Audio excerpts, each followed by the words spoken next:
Darius Garland for getting out there in a hurry. Usually it's Hunter and the Cavaliers tied Jerome who check in together first off the bench as Biyombo swats that Garland shot tonight.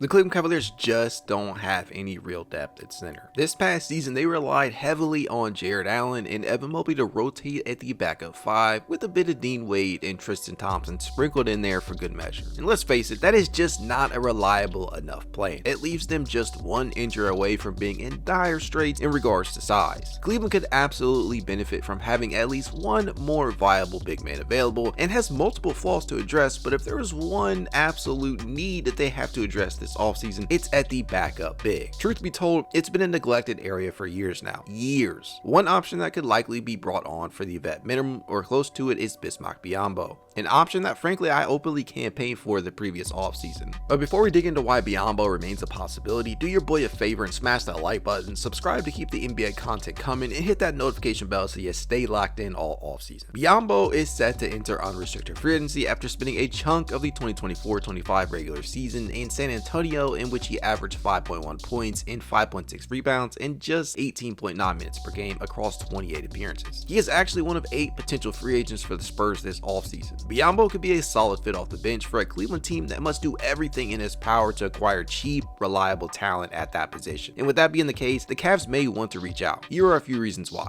Number 1, real depth. Right off the bat, one thing that should be abundantly clear to all fans by now is the fact that the Cavaliers need an additional body at the 5, preferably one who can not only provide a veteran presence off the bench, but can also still contribute on the court. No more Tristan Thompson level bigs. No disrespect to my guy Double T, but the Cavs need someone who could provide on-court value too. Now, as mentioned before, over the duration of the 2024-25 campaign, Cleveland essentially navigated those rough waters by having Mobley and Allen rotate there with a combination of George Niang and Dean Wade serving as their pseudo third big. And after acquiring DeAndre Hunter, the Cavs essentially had him and Wade trade off as the third big. Plainly put, Cleveland basically had no playable big men beyond Allen and Mobley. Bismack Biyombo, despite being offensively limited, would at the very least be able to contribute 10 to 15 minutes of impactful basketball, even at this stage in his career. And that in large part is due to how effective he could be as a lob threat out of the dunker spot or a rim rolling target out of the pick and roll with the wealth of playmakers that the Cavaliers boast. His addition would give Cleveland the bruising big off the bench they've missed for a while, one who could reliably take some of the pressure off of both Allen and Mobley. Allen played in all 82 this season, but Cleveland has had its struggles when he misses time. The Cavs are 18-27 since the start of the 2021-22 season without him. Cleveland was 6-5 without Mobley this year, and he may not be the Cavs' best player just yet, but he may arguably be its most important. Having reliable insurance for both Allen and Mobley would pay dividends in the event that one or both misses time. And in the case of Mobley, it truly gives the Cavs a buffer for the more traditional bigs if Allen can't go. And don't get me wrong, I think Mobley can be really effective at the 5, but there are still certain matchups I prefer a bigger bodied 5 for. Number 2, rebounding.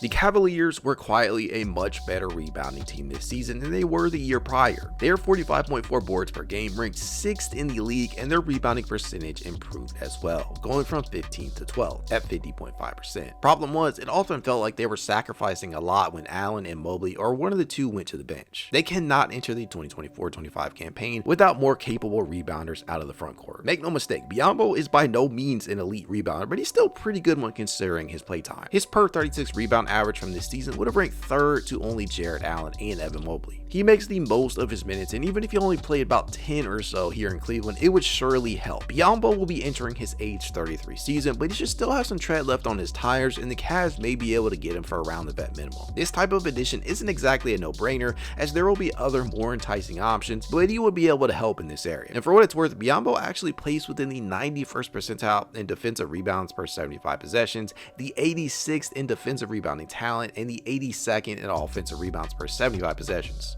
He's still a quality rebounder. But they're getting really good looks because of that ball movement, because the ball finding the right play, finding the right player. Tipped up and in by Biyombo. And number 3, rim protection. If there was one area that Cleveland bigs have excelled in over the last few years, it's rim protection. Both Jarrett Allen and Mobley were among the best in basketball in this specific skill. Mobley is within the 95th percentile, while Jarrett Allen plays within the 99th percentile. They anchored the NBA's 8th best defensive unit. They may very well be the league's best duo in this regard. But while they don't necessarily have a need for it in the starting lineup, the Cleveland-based team could always use some of it off the bench. Biyombo projected 23 shots in 28 games. He placed within the 95th percentile in rim protection and the 67th in post defense this past season himself. And while he isn't the same type of presence that he once was down around the rim, he could still get the job done. He would allow Cleveland to rest a little easier knowing that they wouldn't have to sacrifice interior defense for defensive mobility and flexibility in regard to defending the outside when it comes to the reserves, as it would negate them having to play multiple players up a position. Overall, he's not the perfect solution, I'll admit that, but he's a solid option for a team that is very likely to be looking at ways to improve the team along the margins. This is of course barring a trade of a member of the core four. And you got to keep in mind, they will essentially be looking at guys who can come in on the vet minimum, and Biyombo fits that description. Either way, I think Biyombo should be on the radar for Cleveland. What do you think? Let me know in the comments below. And as always, go Cavs. Second half, and they still never let the Spurs lead. Biyombo was there.